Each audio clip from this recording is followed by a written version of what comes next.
Oui, je vais profiter parce que nous sommes dans une optique où on s'entraide. Ça peut être intellectuellement, physiquement, dans tous les sens. Donc, il ne faudrait pas que le frère se sente frustré. Parce que son domaine, je le maîtrise parfaitement. Avec un prime de l'œil jusqu'en Afrique du Sud. Maintenant, il a fait mention du fait que non, le frère lui a posé la question de savoir les endroits, pourquoi les maisons de l'époque n'ont pas ce problème-là, contrairement à celles qu'on construit aujourd'hui. Et puis il a dit le béton. Les maisons d'avant, c'est le... Non, il a pris l'exemple avec le Kansik qui était bétonné. Il y a des maisons où il y a l'humidité, il y a les problèmes d'étanchéité sur le béton. Donc j'aimerais qu'il me dise un peu comment il gère cela parce que l'étanchéité, l'humidité n'agit pas seulement sur le parpaing. Non, pas du tout. Il y a même des maisons avec des parpaings où il n'y a pas d'humidité, mais d'autres où c'est coulé en béton, où l'humidité envahit. Tu veux réagir? Les maisons qui sont généralement coulées en béton, en fait, c'est... Il faut faire l'étanchéité au niveau du radier avant de couler la maison, en fait. On fait l'étanchéité. Voilà pourquoi la majorité des plastiques qu'ils vendent, par exemple, avant de couler le sol, ils mettent une feuille de plastique avant de couler le sol, c'est ça, non? Oui, Oui, mais... je ne te coupe pas, je ne te coupe pas. Je vais bien m'expliquer pour qu'on me comprenne. En principe, permettez-moi, lorsqu'il parle de radier, parce qu'il y a un problème qui se situe. Débat intellectuel, quand on se calme. L'étanchéité au niveau du... En fait, qu'est-ce qu'il parle d'étanchéité au niveau du radier? C'est que lorsqu'on a fait le chaînage, après avoir fait une fondation, on chaîne les poteaux. Donc on relie les poteaux, l'ensemble des poteaux. Maintenant, au niveau du chaînage, en fait, c'est ce qu'il est en train d'expliquer. Au niveau du chaînage, on applique une couche d'étanche. C'est sur la couche d'étanche qu'on élève maintenant les parpaings. Par conséquent, lorsqu'il y a les remontées d'eau capillaire, en principe, elles sont censées s'arrêter.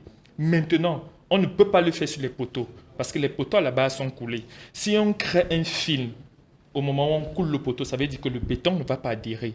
Et dans le bâtiment, c'est proscrit. Si il fait l'étanchéité sur le chaînage, naturellement, il ne peut pas le faire sur le poteau. Et le poteau, c'est une voie d'accès pour l'eau. Parce que lorsque le bâtiment exerce une pression sur le sol, l'eau qui se retrouve, du moins l'eau liquide, surchauffe, devient vapeur. Et en fait, c'est elle qui monte. C'est ça qu'on appelle les remontées d'eau capillaire. C'est elle qui monte et crée maintenant l'effet de l'étanchéité, du moins d'humidité. Maintenant, si on pose une couche d'étanchéité sur le chaînage, puisqu'on ne peut pas le mettre sur le poteau qui communique avec le bâtiment, parce que c'est ça le problème. Et après, je vais lui donner la solution. Le poteau qui communique maintenant avec le bâtiment, parce que tous les poteaux sont liés. Ça veut dire que si l'eau ne passe pas au niveau des parpaings, monte au niveau des poteaux, elle va se chaînage et autres. Qu'est-ce qu'il faut faire pour aussi limiter les remontées d'eau capillaire au niveau des poteaux, pas au niveau du radier ou bien chaînage? Parce que c'est ça qu'il faut pour compléter le chaînage de façon générale. Sinon, on va faire l'étanchéité et il y aurait toujours ce problème.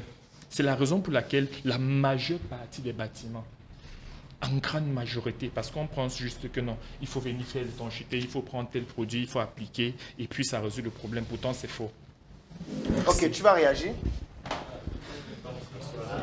Je veux réagir en posant une question, en fait. Ou bien en répondant, je veux réagir parce que s'il parle uniquement des poteaux, parler uniquement des poteaux. Vous voyez, on construit les ponts, par exemple.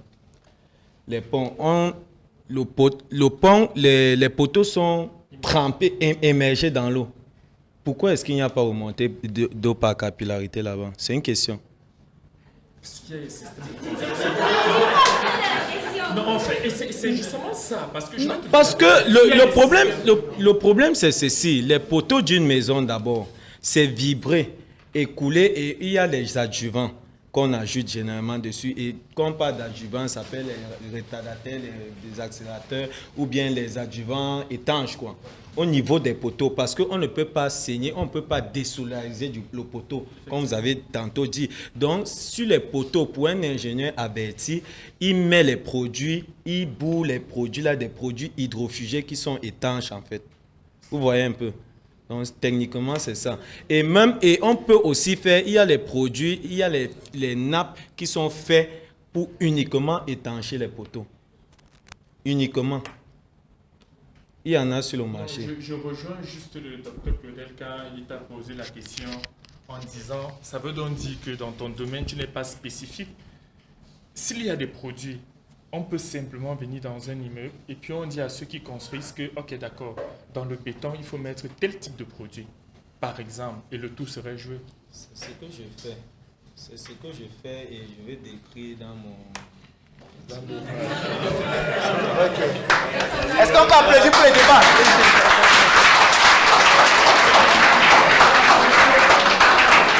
Très très bon débat.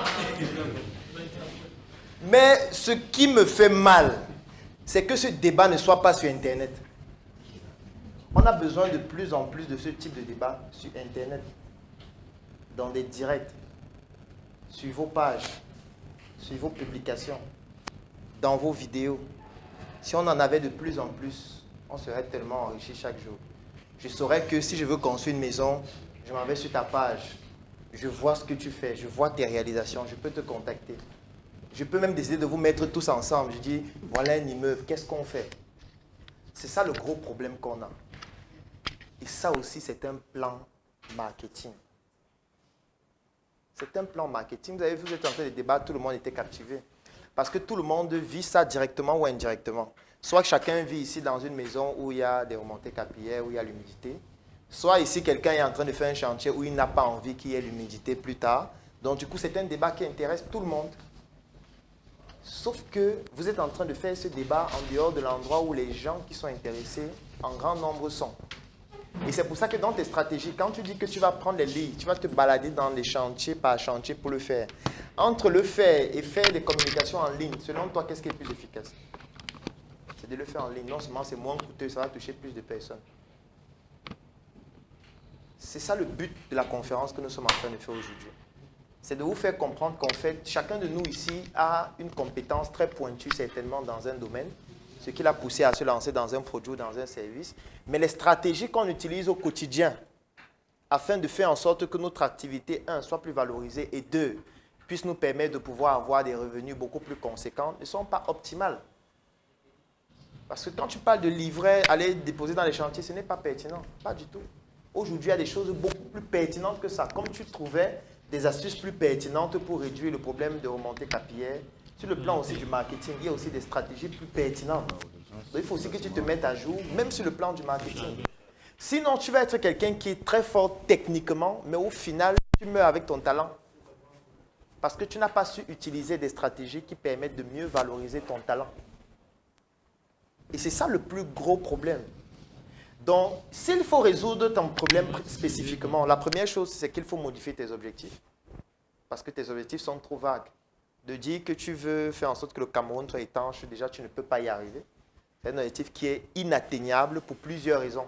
La première raison, c'est que les problèmes de capillarité sont dans les maisons déjà construites, qui ne font pas partie de tes plans d'action.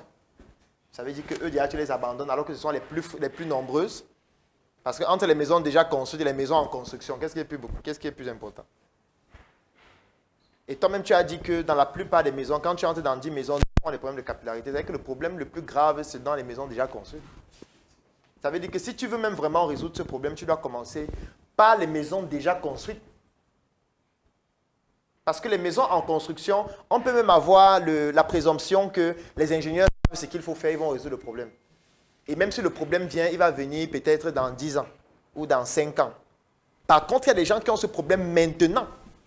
Et c'est en train de ronger leur maison, c'est en train de rendre les gens malades. Tu as parlé des pneumologues qui ont des problèmes, du moins qui consultent les patients qui ont des problèmes de santé liés à cela. Ça veut dire que le problème, il est urgent. Comment toi, tu laisses un mototaximan qui arrive à l'hôpital avec une fracture du crâne pour soigner quelqu'un qui se sent mal parce que sa copine lui a dit non? Parce que c'est ça que tu es en train de faire au quotidien. Et tu laisses celui-là qui a le sang sur la tête. C'est-à-dire que son pronostic vital, il est en danger. Mais toi, tu ne peux pas résoudre le problème de quelqu'un qui vient te dire « Je me sens seul. Ma copine m'a abandonné. » Tu fais et c'est même un danger, tu dois même t'éliminer. Parce que tu es en train de poser des actions qui ne sont pas utiles en urgence pour la société, que tu veux sauver sur le plan des remontées capillaires. Donc, si on veut même aller dans le sens de ton objectif, la première action à poser serait d'identifier d'abord les maisons et les édifices dans lesquels il y a ces problèmes d'humidité et de commencer à résoudre là. Parce que c'est plus urgent, parce que les gens y habitent déjà. Parce que quand tu vas dans un chantier, peut-être ils vont finir dans 1 an. Les gens vont peut-être habiter à l'intérieur, peut-être dans 1 an et demi ou 2 ans. Ça veut dire que ce n'est pas urgent. Je ne sais pas si tu comprends ce que je veux dire. Donc, si c'est que ton objectif, c'est de faire en sorte que dans les chantiers, on puisse prévenir cela, ça veut dire que ton objectif n'est plus de traiter, mais de prévenir. Et prévenir et traiter, les astuces, les actions ne sont pas les mêmes. Pour prévenir une maladie et pour traiter une maladie, on ne pose pas les mêmes actions. Je ne sais pas ce que tu comprends ce que je veux dire. Sauf que dans ton objectif, tu dis, je veux résoudre le problème des remontées capillaires au Cameroun. Sauf que le problème là est à 2 niveaux. Il y a le niveau de la prévention et il y a le niveau curatif, c'est-à-dire des endroits où il y a déjà le problème. Mais sauf que dans tes actions au quotidien, tu touches uniquement ceux chez qui tu veux prévenir, qui sont les moins nombreux. Donc, la première chose que tu dois faire, c'est de modifier les objectifs. La deuxième chose que tu dois faire, c'est de te poser la question, pourquoi est-ce que je le fais?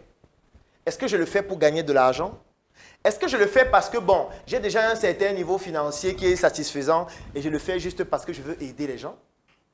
Ce n'est pas le même objectif. Parce que si tu veux gagner de l'argent, ça veut donc dire qu'il y a des actions que tu dois poser pour gagner de l'argent à travers ce problème. J'ai même envie d'aller plus loin. Si tu veux vraiment gagner de l'argent à travers ce problème que tu veux résoudre, même si on va dans le sens de la prévention, il faut que tu fasses tout.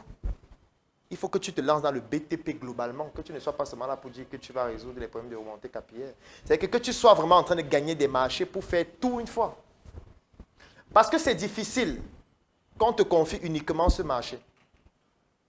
C'est très difficile. En fait, c'est comme à l'hôpital. Personne n'aime aller dans un hôpital où on va l'envoyer dans 10 endroits différents. C'est que tu arrives à l'hôpital, le médecin te consulte, il te dit, va faire l'échographie là-bas. Tu fais l'échographie, tu reviens, il te dit, ok, ton échographie là, c'est pas mal, va faire les examens là-bas. Il vient avec les examens, tu dis, ok, je vais t'hospitaliser là-bas. Ça te fatigue. À un moment donné, tu vas aller dans un endroit où on va faire tout à la fois. Parce que là, ça va faire en sorte que le maître d'ouvrage, il a trop d'interlocuteurs et ce n'est pas bon. Parce que j'ai envie de prendre un exemple. Supposons que tu viens voir le maître d'œuvre qui est sur place. Tu lui proposes ton service. Supposons même que c'est lui qui peut valider, il valide. Si après ce que tu fais ne fonctionne pas, qui est responsable? Lui ou toi? Parce que c'est à lui qu'on a confié le marché. Ça veut dire qu'on lui a confié un marché, il a délégué une partie du marché chez toi. Mais c'est lui qui est responsable. Parce que c'est le maître d'œuvre. Sauf si c'est moi qui ne comprends pas.